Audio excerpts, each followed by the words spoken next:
The red light is on. We're recording. It is Doc Talk with Dr. Jenna Burton. We're going to be talking menopause. That's where we're going. Well, we were going to talk about pregnancy, and then we realised we've done that. We've been there. We could do it again, though. But we should sort of close the chapter with menopause. We've closed the loop. Oh, this is going to be fun. We're coming to you from the Epic Podcast Studio at the Royal Hotel downtown Dubai. Jenna does all sorts of great things. If you're not following what she's doing on YouTube, give us a quick shout out. Where can we find her on YouTube? Dr. Florence? Yeah. So as part of my, I like to think early midlife crisis, I've set up an educational platform to teach children. I've got another video that's going to come out as soon as I've finished here. And we're trying to teach about various different health things. It's called Dog to Florence. That's DOGTOR Florence. There we go. Go give that a look. Thanks for that, James. Yeah, but we're going to be talking menopause today. And this is kind of cool. One of us will go through menopause, the other won't. Well, there is that talk, though. Well, there is debate in communities, and we sort of talk about it a bit in the medical profession about the fact that men gradually tend to lose testosterone as they get older. Yeah. And I think it's colloquially referred to as male menopause, but it's not quite the same as for women. It's not quite the same at all. You know, and you've got perimenopause, and that's, you know, as you're at the front end of these changes. And look, I've been around women who've gone through menopause and who've gone through a variety of different ways of coping with it, from hormones, supplements, to doing nothing. And as much as people say men go through menopause, there's no way I've ever gone through anything that I've been witness to. And with some women, it's been a cakewalk. And it's just like, you know, it happens and it happened. And for others, it's been debilitating. Yeah. And also there's two aspects to it. So there's very definitely a physiological aspect, and there's also a huge mental aspect as well. Both from the point of, God, am I really at that age now that I'm going through menopause? That's the thing. It's Dear Lord, what's happened to me? I'm that old. I remember my mother. Yeah. Yes, and let's face it, when we look at generations come by, so for our parents, the generation before seemed even older. For us, I remember my mum at my age, and she was definitely a lot older than I am, I think. And so that's quite distressing to realise that we're reaching that phase that our parents were at, and we remember it. Yeah. And also for a woman to feel unattractive, to feel like there's so many young women out there, and yet look at me. But also menopause in itself, it really affects our hormones, and hormones are known to have a huge impact on mental health. Okay, so let's put in the full. What is menopause? So menopause usually occurs around the age around 48 to 55. In women, and it's when our hormones go through effectively almost like the end of this cyclical period of usually progesterone and estrogen, and it's when our menses, which is a medical term for periods, tend to stop. So people think that it just happens all of a sudden often, and people feel like, right, that's it. But no, you have a perimenopause period where over sort of 4 years. That's a long time, 4 years. Well, and again, it varies for some people. So for some people, they're going through perimenopause now and they don't even realize it. For a lot of women, they start to get hot flashes. Their periods become irregular. The type of bleeding changes for them. They might get more symptoms of premenstrual syndrome. Okay, hold on. So. And then, hang on. And then when you get to menopause, it's actually 1 year without your period. So that's when you've actually reached menopause, and then you go into the postmenopausal period. So let's back up to perimenopause. And while we've put in a rough age, it could happen a lot earlier. Yeah. So if you've had, you know, a hysterectomy, if you've got other things that are going on with that are interrupting hormones, you could start this process even much earlier. Actually, you can start it at almost any age. And if it happens before the age of 40, it's considered ovarian failure. Oh. Yeah, and that's when, you know, sadly, it's a cause for a lot of women why they can't childbear. They're not able to have children. Because let's face it, when we're going through menopause, what we're saying is that you are no longer of an age and your body is no longer able to carry children. So, you know, it's really important. That's why a lot of women feel like they fight the clock, as it were. And I hear that all the time from people. I hear that all the time. I had an even worse expression. It's terrible. but it was saying that women get desperate to meet somebody at a certain stage because, I shouldn't have even started this now, because they're in the last chance saloon. Yeah. And it is true that women definitely, we're going off on a slightly different tangent now, but women definitely become like obsessed about having children. And I remember an obstetrician saying to me, you have so many basic needs in life. And if you took away your ability to find food, you would automatically, instantly become obsessed with finding food because it's a basic need. Yeah. And one of our basic things as a woman, what we were here on earth to do is to reproduce. And obviously people make their decisions these days.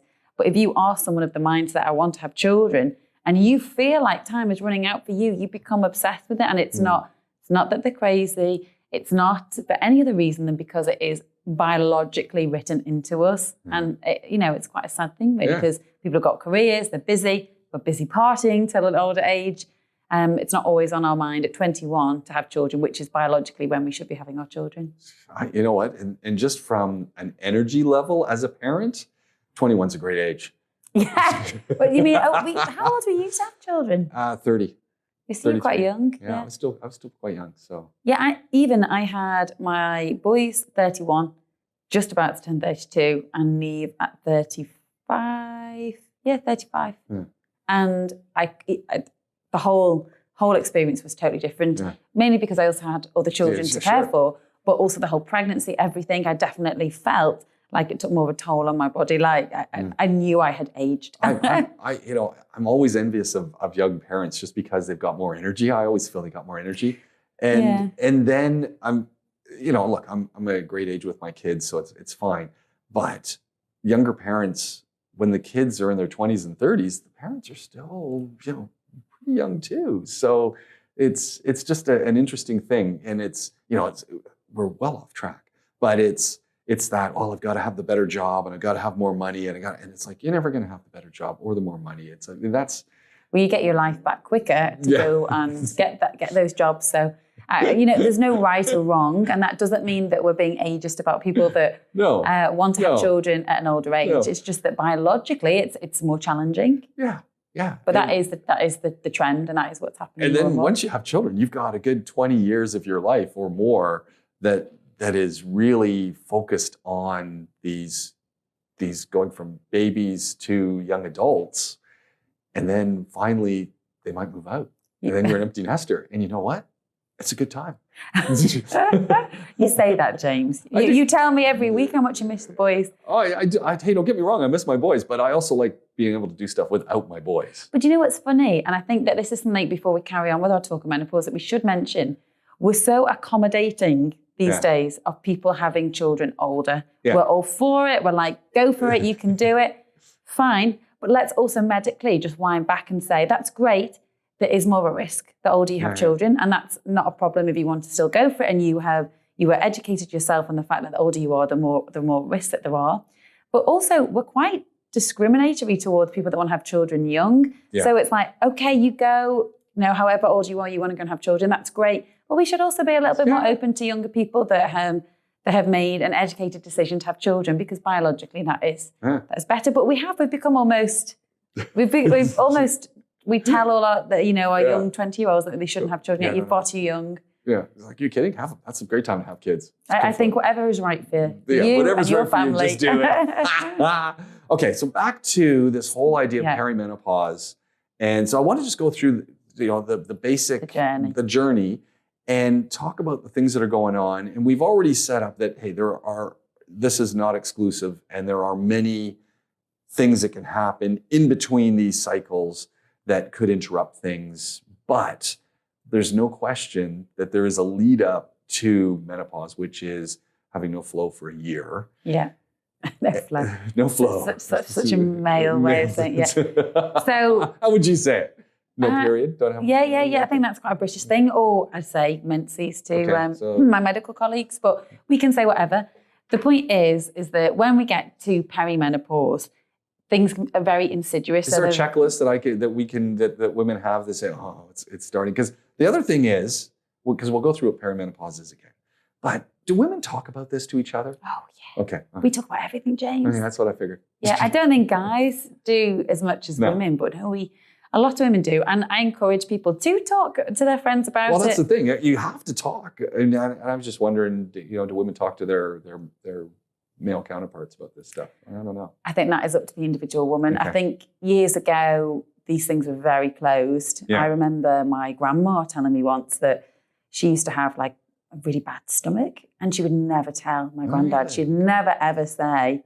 Whereas, I don't know, my feeling. My wife shares all this stuff. Yeah, so. exactly. Yeah, we're open. Yeah. And I think that's a great thing that we are open because it allows us to realise we're not the only ones going through it, that maybe, Jill, our best mate, she's going through it as well. And it's okay, it's normal. And it also allows us to identify when things maybe aren't normal. Maybe this is quite extreme. Maybe I could go to the doctor and get some support.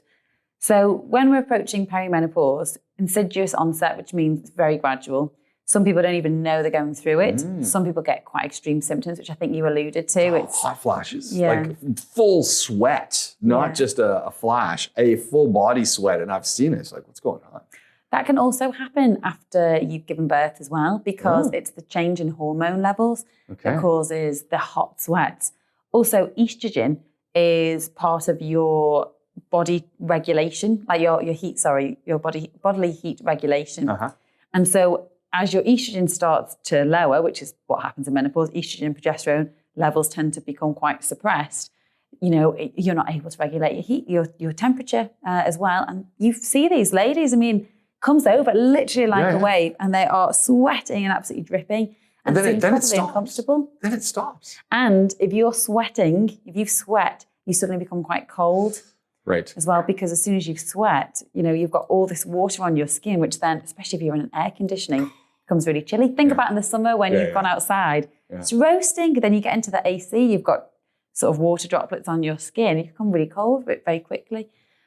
So drenched in sweat, the one that we all know, can become quite low, a bit irritable, really extreme symptoms of premenstrual syndrome. So that can be feeling a bit down, being a bit irritable, just a bit out of sorts. Carbohydrate craving. You can also get problems with fluid retention, which again can happen before periods for most women, but it can be again more extreme. People will find that their cycles are a little bit different, so things aren't as regular as maybe they're used to. Maybe they're bleeding more or less. Because it just your whole body effectively is out of sorts. I think they're pretty much the main symptoms. The other thing to say is a lot of women experience vaginal dryness. That can be uncomfortable. They might get more symptoms of thrush. Their libido changes. And I think that's quite... more or what? Well, you know what I'm going to say. It's not favourable for either party. And that can cause a lot of issues with the relationship. The man's still raring to go. The woman has not got the appetite for it. It's uncomfortable for her now. And that can be quite distressing. And again, she starts to feel less like a woman. So that adds to the already sort of taxation on your mental health. So when a woman starts going through perimenopause, part of our thinking is there's got to be something I can do to help speed this along or to help mask some of these, the characteristics or... Is that the way we want to think about this? Or is it just something that everyone's going to go through, all women are going to go through this, and it just has to go its course? Well, years ago, when people started to go through perimenopause, they would be quite readily handed out HRT, which is hormone replacement therapy. You can't speed up the menopause. You can't slow it down. It is what it is. It's nature. But you can replace and top up the hormones for that lady because it's... Is that good to do, though? It's the lack of hormones that cause the symptoms. There's a big study a number of years ago that gave these huge, huge numbers for HRT causes breast cancer, HRT causes coronary artery disease, so heart attacks and strokes and things like that. It can cause endometrial cancer because estrogen and progesterone are the hormones that in different ways are related to endometrial cancer and breast cancer often. They play quite a large part. So the higher the hormones, the more you are subject to them. The rationale is, yes, you're more likely to get breast cancer and endometrial cancer. And this study showed it. So at that point, most doctors felt really uncomfortable in prescribing hormone replacement therapy. And so a lot of women continue to suffer. There has subsequently been a lot more reports to show it depends on the individual person. What are your current risk factors for these things? Do you have familial history? What is your lifestyle like? Do you smoke? Is it going to have more of an impact on your coronary artery disease? At what age did you go through menopause? If you go through early menopause, which is around the age of 40, then it's going to have a huge impact on your bone density, because estrogen plays a big part in how we regulate our bones. And so people can become osteoporotic, lose the thickness and the density to their bones, and therefore need to be on calcium and vitamin D tablets lifelong, really, to stop them having easy, fragile bones. So again, these people are more likely to go into hormone replacement therapy.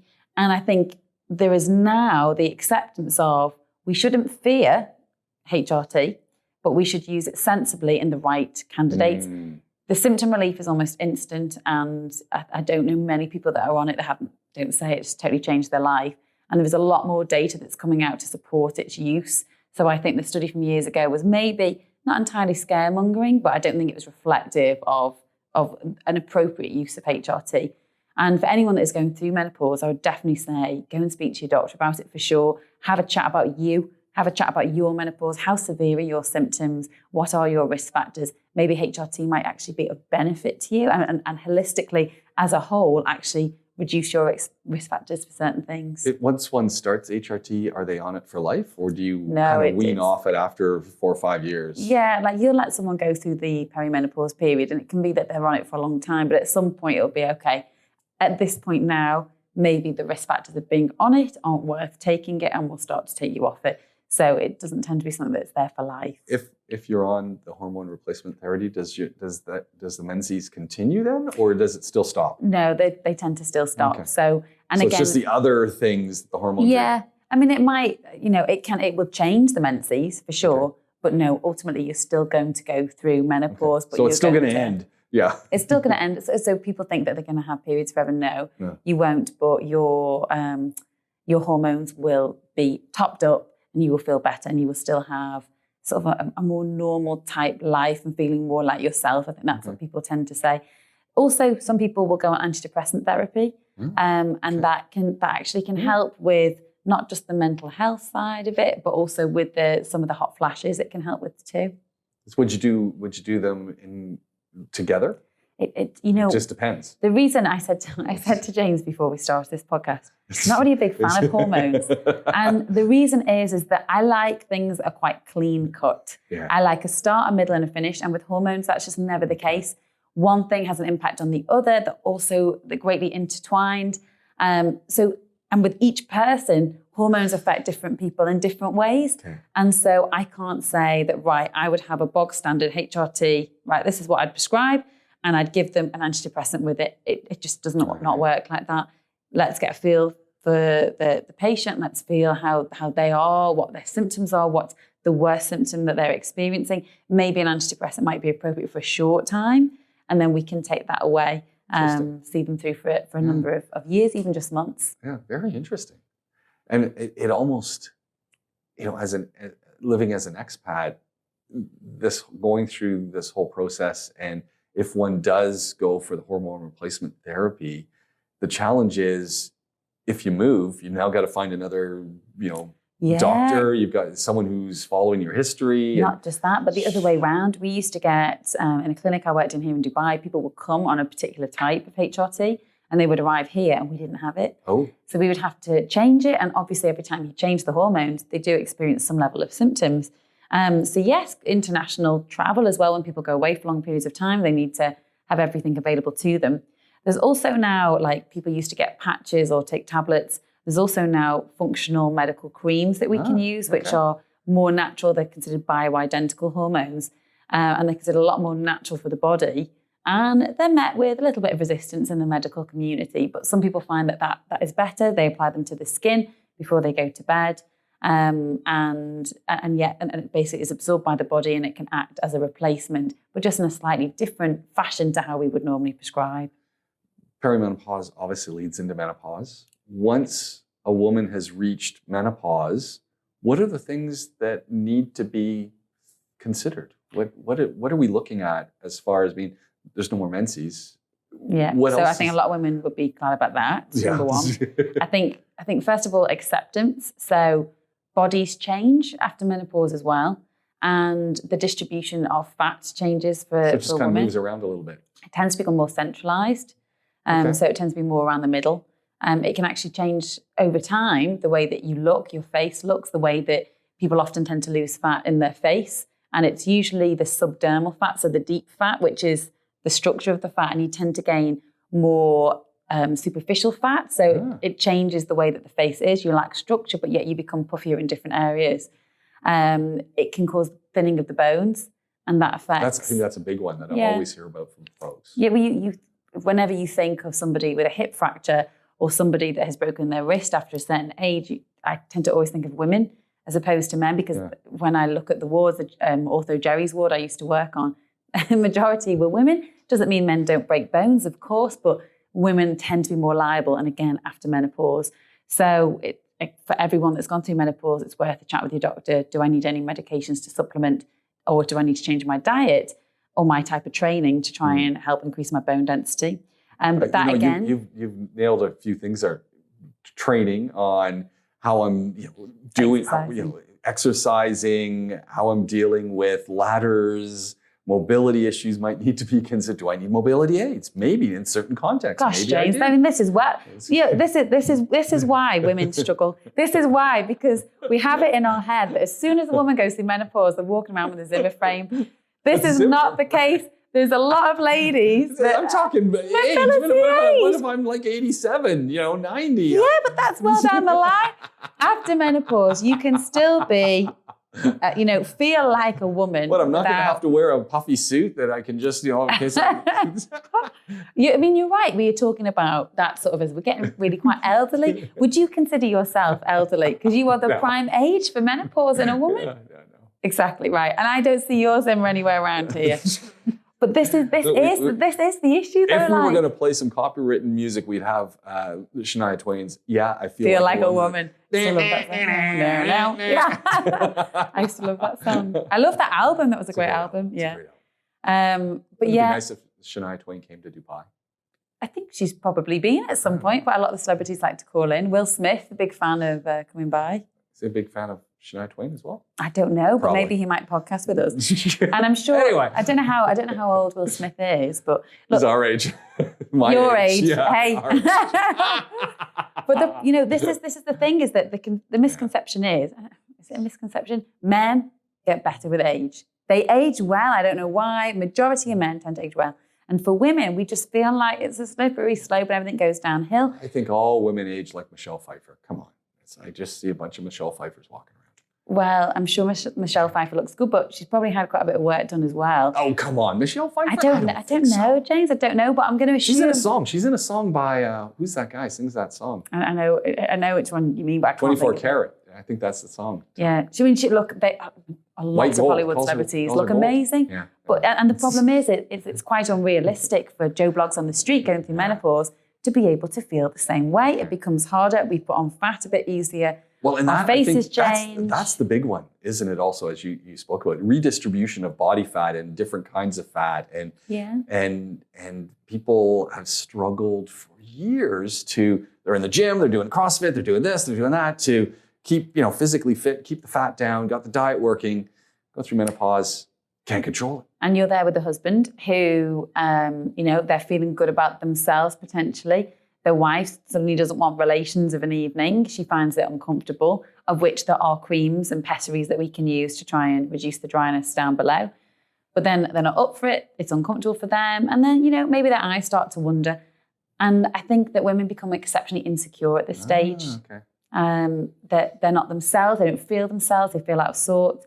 It's a really distressing time. And I don't think we should underestimate how difficult it is. Look, it's happened to me at some point, and I don't like the thoughts of it either. I don't want to go through it. I want to be young forever. I find it hard to accept my age now, let alone another. There's yet another song there. Which one? Bryan Adams, 18 Till I Die. Yeah. There's a soundtrack to this show. What was it? Is it Bryan Adams that does Shot Through the Heart and You're to Blame? You Give Love a Bad Name. Who does that? No, that's someone else. I don't know. Anyway, it's a good song. I don't really know. Bon Jovi. That's Bon Jovi. Yeah, Bon Jovi. I don't really know where that came from, but good song. I just thought it was the same singer. But, it's really distressing for us. And there's been a few doctors that have come out and they're saying, look, women don't have to suffer. This is the new data on menopause. This is the new data on HRT, and I can help you. And majority of general practitioners will be able to offer you aids and supplements that will help. There's quite a lot of natural supplements that can support people. But if you don't follow, and this applies to you, the menopause doctor, the UK general practitioner now dedicates her entire practice to helping women with menopause, then you absolutely should. She is fantastic. She's got loads of podcasts, YouTube videos, etc., just talking about different aspects of the menopause. It's not something that we are in the dark about anymore. So we need to seek the resource that's out there. And I was talking to you about a group, Yamano. Yeah. I am Meno is, so IAMENO is how you can find that. And same kind of thing. It's, great opportunity. Doctors there, other folks talking about menopause and talking about not just the physiological changes, but the psychological changes that those can lead to. And you keep coming back to it. And this is, part of it is it's physically happening to you. And it's like, oh, my whole life has been here and now suddenly I'm here. And then you've got the guys like me who are in the middle who are just, maybe just fueling the fire because they put crash mats out all over the house because, I don't want to worry about, brittle bones. Did I make you feel guilty about that, James? I'm going to have to take crash mats like down. Yeah, so maybe. Colin and I on our last podcast were talking about a zip line off the roof. So. Oh wow! What on earth? I need to come in and listen to some of these podcasts. Or just listen, download it. Yeah, your boys are going to want this. You're going to want to be on that zip line off the roof of your place. Well, we went hiking in Ras Al Khaimah on Saturday, and we got up to the top of the mountain, and adjacent to us was the car park. And we were like, if we could just put a zip line, because I had two little boys that didn't want to walk anywhere, a daughter that started to resemble tomato, and we had no more sun cream in our bag. We were like, if we could just get down. Yeah. But anyway, I will start paying more of a listen to you. But this is a podcast about menopause. This one, ish, yes. Yeah, ish. No, it is. Yes, it is. And I'm just trying to think, I think the takeaway messages with menopause are there is help. Yeah. It's stressful. And talk to not just your doctor, but talk to your friends. Talk to people who are in your age group or above who've gone through all this. Absolutely. And just share stories because it's as much as it's the same for everyone, it's a little bit different. But it's also, I think, as a community, we are a bit ageist, aren't we? And I'd say especially with women. And how many times do we look at women on the television? It's like, God, she looks amazing for her age, and Jennifer Lopez still looking 21, and it's like, it's okay to get older, and it's hard. It's hard for all of us. But, I guess we need to sort of change our mindset, and it's not going to happen today. It's not going to happen tomorrow. Who knows if it will happen, but it'd be nice to think, wouldn't it? Yeah, an interesting one I always take away from what you're just saying is Emma Brain. Do you follow Emma Brain on Instagram? She's here in Dubai. Emma Brain? Yeah, Emma Brain. No, but I feel like I recognize the name. B. Well, she used to be on the radio. And maybe that's why. She's done a lot of stuff that now she does a lot of freelance work. Yes, I do. And she'll be posting a lot about, not about menopause necessarily, although she could be in the perimenopause bracket. Oof. I hope Emma's not listening to this. Of course she's listening. She's going to be sending me a message as soon as she hears this podcast. But she talks about exactly what you're talking about. And she'll post pictures of, her doing photo shoots or whatever. And then she'll post the other pictures when she's not wearing all her makeup and when she's just feeling blah and whatever. And it's, and that, why is there reverse expectations and why is it, and just talking about some of the stressors that she faces as a woman who's every year is anher year. And this constant need to feel attractive, And I think that's a huge thing is once you've gone through menopause, you don't feel attractive or wanted or fanciable anymore, and it's not the case. It's just, that's how we feel. And we need to be more accepting of people as they get older. Absolutely. So accept people that want to have children younger and also accept people getting a bit older. I want to, but menopause, so, I've hit the 4-year, I've gone through perimenopause, or a woman's gone through perimenopause. Then she's officially menopausal. Made it, get your certificate. She gets the badge, she just starts wearing it around everywhere. What changes then after that? Does everything just kind of balance out? Well, just the changes that we mentioned, James, and that's it. So and then it just is. You won't get the hot flashes. You've got to look after your bone health a little bit more, look after cardiovascular health, always, really. You will you still have the problems down below with some vaginal dryness, lack of libido, as we mentioned. So that never fat changes. distribution changes. No, these don't change. And if anything, it's just something that might even sort of continue over time unless you get some supplements and aids for them. So nothing really changes after that point. And you won't get the hormonal highs and lows anymore. You'll be a bit more steady. And sometimes That can be good. but it can be, yeah, it can be very good. And but otherwise it can also be the reverse, because maybe people find themselves feeling a bit low. Yeah. That could be bad. Yeah. But if you're somebody that has supplemented with HRT, then that's not the case. You'll probably But you'll stop feel using the pretty HRT much. after a while.